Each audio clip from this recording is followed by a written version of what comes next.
and welcome to Last Night's Watch, your weekly Game of Thrones catch-up show right here on GamesRadar. I'm Lauren O'Callaghan, and as ever, I'm joined by Andy Hartup. Hello. This week we're going to be talking about Season 6, Episode 8, which is called No One. There are going to be a lot of spoilers in this show, so if you haven't seen the episode yet, go away and watch it, then come back. Okay, good? This week we're going to be talking about what the Hound's been up to since he got back, everything that's gone down at Riverrun, but first of all, let's check in with Arya. Your watch has begun. Lame. Did you just call me lame? It's your line. I know. So, Arya, yeah, she's dealt with her waif problem now, and looks like she's leaving the Faceless Men, going back to Westeros. 2 seasons in Bravos, absolutely wasted. Pointless. Pointless. Yep. Absolutely Complete pointless. crap. Yeah. I've got a lot of issues with this plot line. The first of which is that it's pointless. Yeah. Right? That's the main issue. Yeah. Second one is there's no way, there's absolutely no way she could do that. I presume you're talking about the fact cut, that she's been stabbed in the stomach and then did some amazing acrobats over Bravos to get away from the wave. Yeah. I mean, no. It's completely unbelievable. There were loads and loads of theories floating around last week about the waif and how she could be like a part of Arya's character, or about how Arya had borrowed like a blood pack from her actor friend and she was faking it and luring the waif into a false sense of security. It's not though. I know. And she literally stabbed her. Sorry. No, go on. Right up until the end, I totally thought something like that was coming because I was like, first of all, the last episode, she's not that stupid. She knows they're after her. Second of all, she was really obvious about it. Third of all, no one survives a stomach wound like that. Certainly not like running all over the city with like blood pouring out of you and your stitches broken. It had to be some kind of plan. She had to have some kind of plan, but no.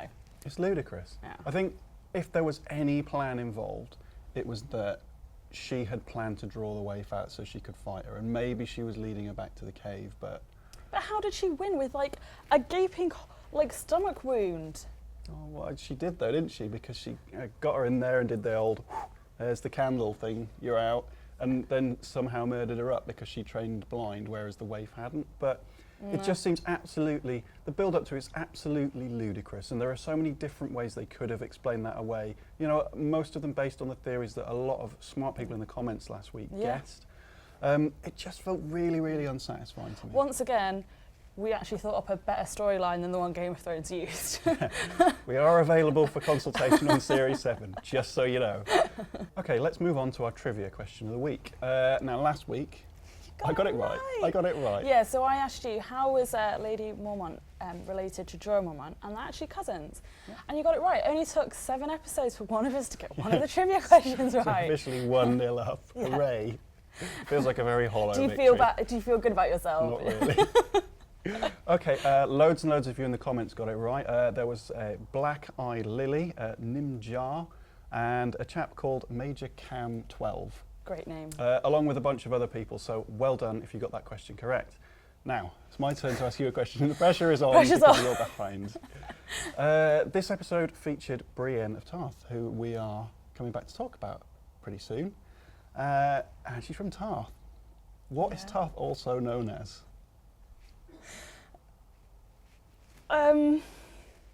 This is so easy. Oh, don't say that. I have literally no idea.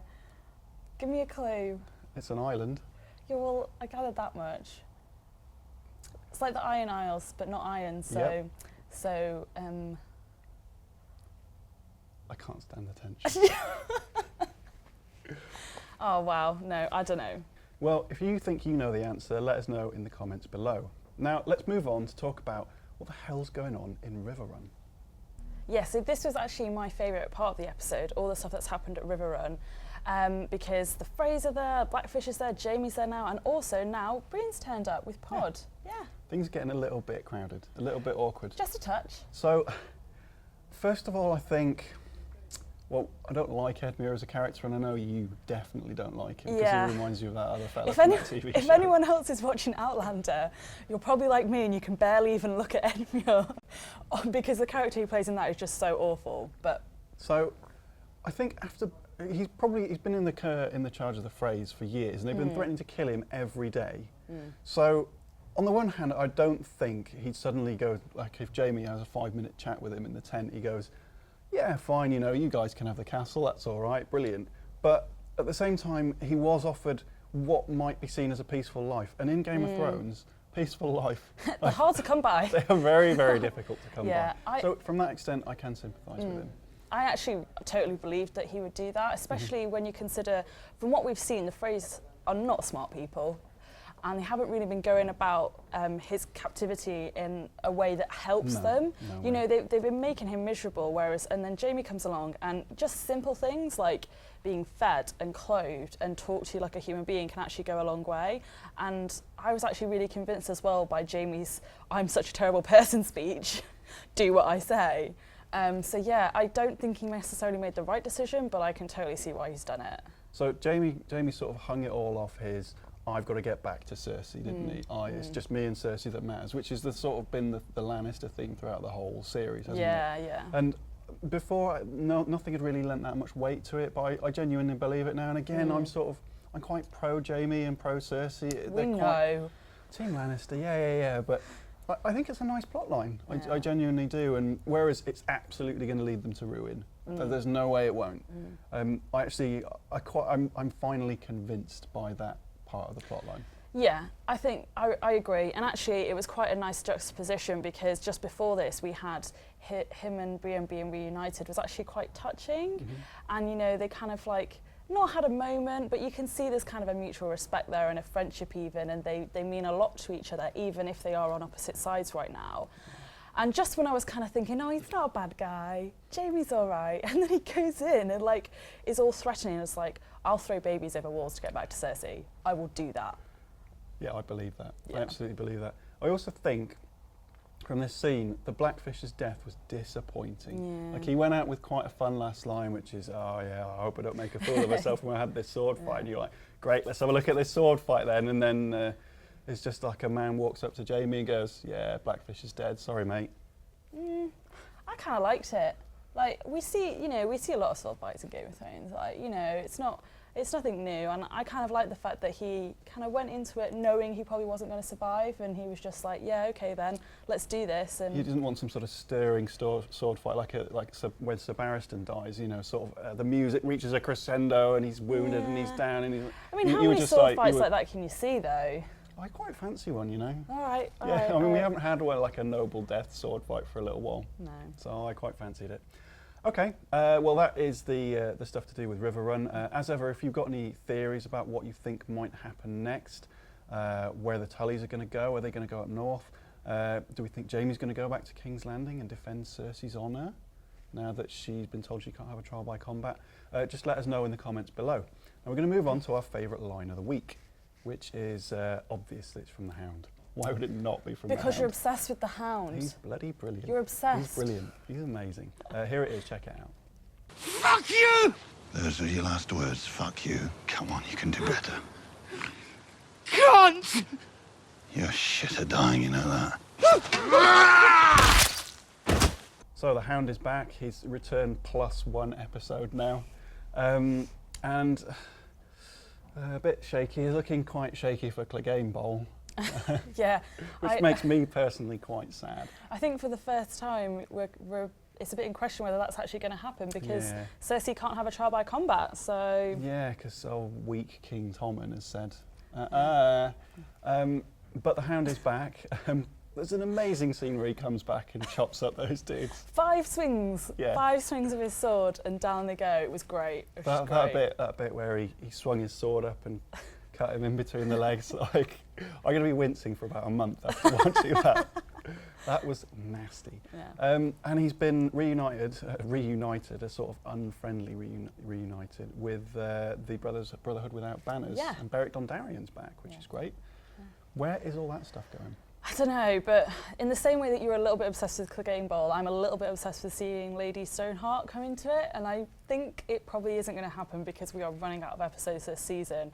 But, you know, in the books, she is with the Brotherhood Without Banners, so, you know, the Hound, they were kind of trying to talk the Hound into joining them again, which would kind of fall in line with what Ray was saying to him like last episode. He will. Yeah, I think he will, because you know, the idea that he can do some good I think is probably appeals to him now. He can do good by chopping up men with his axe. Yeah, so it's win-win really, because he's good at that, and he can do good with it. One bit I really loved is when he hangs that bloke, the Lemon bloke. When they're like discussing in front of him, like, oh, I'll just gut him then, or just a hand then, and the guy's just there like, please don't. But it's when he kicks the thing away from underneath him. You can't see me kicking, but I kicks the log away from underneath him. But while he's still twitching, he's not quite dead. He's pulling off his boots to see if he fits.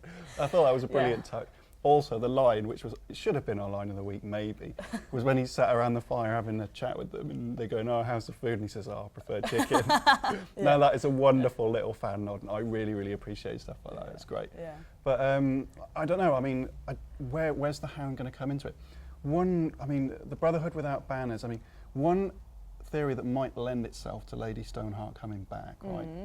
This is quite far-fetched, but you'll like it because it means that she'll come back into the show. So if she is back and is travelling with the Brotherhood without banners, and that's one of the big reveals from the season, do you think it's possible that obviously the Hound will join them and run along with them, and do we think that Arya's going to come back and be reunited with the Hound and her mother? I mean, that would be quite a big moment, wouldn't it? I mean, that would be quite a big moment. And we have talked about it before, but I think we have a tendency here sometimes to get a little bit carried away and forget that Westeros is a big place. Just because Arya's coming back, doesn't mean she's just going to be like in the north like that and bump into her mum who's dead, by the way. They're sort of in the middle lands, aren't they? Do you know what I mean? It could happen, but I'm not really seeing anything right now that says, oh, for sure she's going to be reunited with the Hound. I think, yes, it's something we'd all like to see, but we might be grasping at straws a bit there. Maybe so. I mean, it's difficult to see what other purpose the Hound would serve with the Brotherhood without banners, unless...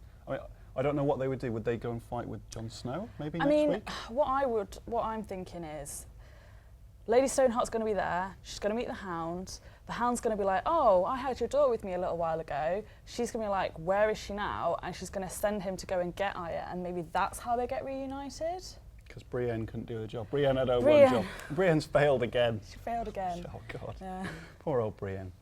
Okay, that's everything for this week. If you have any thoughts about what you think the Hound's going to be doing, then do let us know in the comments below. Let's talk about next week. Next week. Oh, so excited. Go on then. Yeah. So the episode is called The Battle of the Bastards, which is like the most transparent episode title probably in the history of TV. Battle of the Bastards. You have to say it like that with the hard A. Yeah. Bastards. Bastards. Yeah. So as you can probably guess, the teaser for next week's episode was featured heavily Jon Snow and Ramsay Bolton. It's 100% Jon Snow and Ramsay Bolton. Yeah, actually they didn't tease anything else at all. Obviously we don't want to ruin it, but some little things that were kind of mentioned in the teaser is at one point Jon Snow says, you know, thousands of men don't have to die, just one of us, kind of implying, you know, despite the armies that we can see in the teaser, that he's going to challenge Ramsay to kind of have a one-on-one battle. And, you know, whichever one of them wins, just wins and calls it a day. We do see the armies fighting though, like one of them charges and there's a big hail of arrows and it's not going to... So I'm thinking Ramsay starts to lose and then he cheats, obviously. Obviously he cheats. Ramsay's great at cheating. And that's why he's such a watchable character. And then the armies collide. Who do you think is going to win the Battle of the Bastards? Jon Snow's going to win. They can't kill Jon Snow again so soon. Who do you want to win? Jon Snow. Why would I want Ramsay Bolton to win? What is wrong with you? I quite want Ramsay Bolton to win. I know I'm going to regret asking this. He's a more interesting character. But what? He's a more, like Jon Snow, he's dull, he's quite small. I think I would quite like Ramsay Bolton to win because he's such a great villain. And you can't, like, going into season 7, who have you got as like a really, really good villain in the show? Like Ramsay Bolton you've got, and... like, Cersei's not a villain, the Mountain's sort of a zombie man.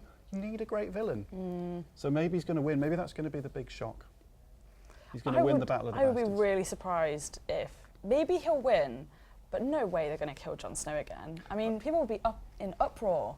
Maybe so, maybe so. There is a scene, a teaser from the What's Happening Next Week thing, where he's talking to Melisandre and he says, if I die, don't bring me back again. So maybe they're getting their excuses in early. Strict orders. So maybe they're getting their excuses in early. Ramsay wins, kills Jon Snow, and then there's no question of him coming back because Melisandre's been told not to do it. I don't think he's going to die. I just don't think he can die because he was dead at the beginning of this season. Like, it doesn't often happen, but he was dead at the beginning of the season. He can't be dead at the end of it. I think everyone would be really upset if that happened. I think HBO Everyone offices might apart be from stormed. me. Well, you know, you're a bit weird. Thanks. Okay, as ever, let us know what you think in the comments below. If you enjoyed this video, hit like, it means a lot to us. And if you want to make sure you never miss another episode, hit subscribe. That's it from us for this week, but do join us next week. For now, your watch has ended.